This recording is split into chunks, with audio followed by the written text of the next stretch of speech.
Viewers and subscribers, this is BVI Channel 1. You're welcome back again on the platform. You get undiluted truth. And just like I published it yesterday night, talking about Hamza al-Mustafa, making a very insightful commentaries and exposition about the creation of Boko Haram and for what purpose. Boko Haram was a calculated game.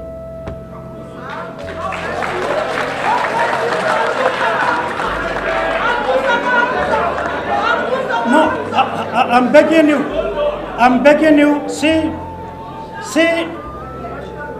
I want us to listen with patriotism as Nigerians, because people might not tell you this. I'm telling you, I'm ready to be accused, abused, it doesn't matter. I am here. Precious stone has been what they have been taking. Boko Haram were our sons and daughters given a wrong indoctrination, taking opium from Afghanistan, the harshest in the world, mixing same with a certain chemical. When they dip a date in it, and then after 4 hours, whosoever takes it becomes a robot. You are totally robotic. You will respond to orders. You will not feel pain. You will not think. You will not reason. They kill numerous soldiers, many widows in barracks, many orphans littered all over, many refugees scattered around Nigeria. Is labor aware? What you may ask yourself is, how much of this real stone have they taken in 23 years? What has it contributed to Nigeria's growth? Did they build one single textile with the money? Who are the Nigerians collabing with their external factors? When did it start and how many regimes work with them? Can you even quantify the number of officers, soldiers killed, traditional rulers? Can you quantify the friction created between Muslims and Christians? When a bomb is lodged in a church, they will quickly write in the paper the next day, it was Mosque A that did it, and vice versa. They bomb the mosque and blame the church. It's not true. It's a game. So that when you fight yourself, when confusion keeps you aside, they are busy taking what you have. Good. Some people might still be in doubt. Some people might see it or try to be confused by elements working for the corrupt politicians who are behind all of this madness. I want you to take a look at what this man said. He is part of those who were directly involved in this whole process. Would you walk us through the Boko Haram offensive? Boko Haram offensive was really not part of executive outcomes. That was STEP International that actually partook in that offensive. I need to first of all make it very clear that we were a subcontractor. There was a prime contractor appointed that appointed us as a subcontractor. Our initial aim was not Boko Haram per se, but it was to rescue the Chibok girls. They were the girls that had been kidnapped, and where the Western response was #SaveTheGirls. That type of nonsense does not save girls. Unfortunately, these girls became victims of a situation where the security had broken down in a specific area. They were kidnapped, and that was the first mission, rescue the Chibok girls. We then did a selection process of the Nigerian soldiers. The soldiers were retained after the selection process, were then trained in a very specific way to conduct a hostage rescue operation. And that requires a very specific type of person. However, approximately 5 or 6 weeks into the training of the hostage rescue team, we were asked to change our mission. And that mission was to go to a town called Maiduguri in northeast Nigeria that had come under severe threat of Boko Haram.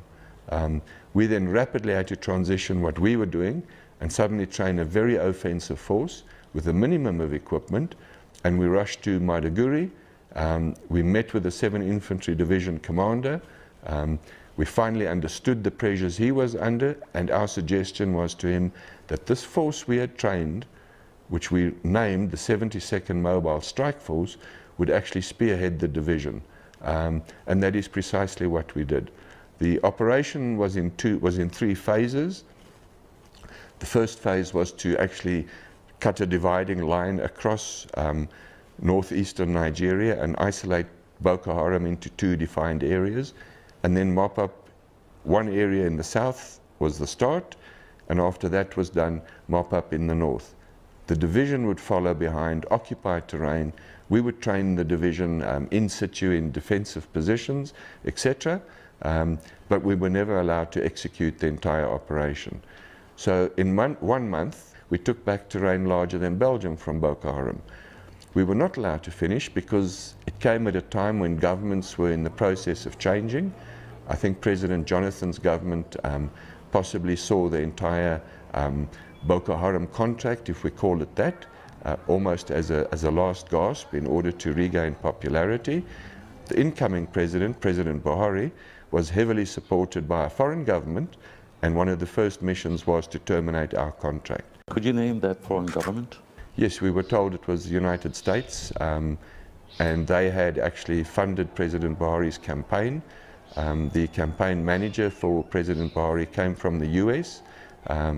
And I'm not saying that the United States is bad. I understand foreign interests, but I would have thought that a threat such as Boko Haram on the integrity of the state of Nigeria ought to be actually a priority. It wasn't.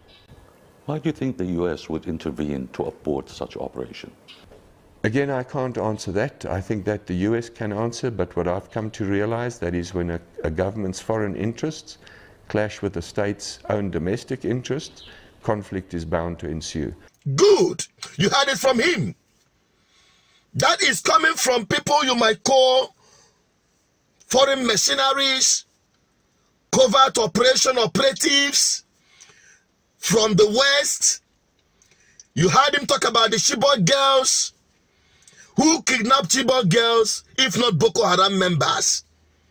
Now going to rescue Chibok girls, you heard it from him that they were asked to go soft on them. Go soft on our boys. Which boys? And whose purpose are they serving? The purpose of the West. And for what purpose? You heard, and Mustafa, he's not saying it the first time. This is not the first time you hear him say that why Boko Haram is domiciled, more especially in Maiduguri, Borno State, is because they are mining what they call Californium. Oh yes. Oh yes. Anywhere you see, I made this video recently where I said that every insurgent, the ones they call Islamic insurgent or jihadist operation in Africa, is a scam.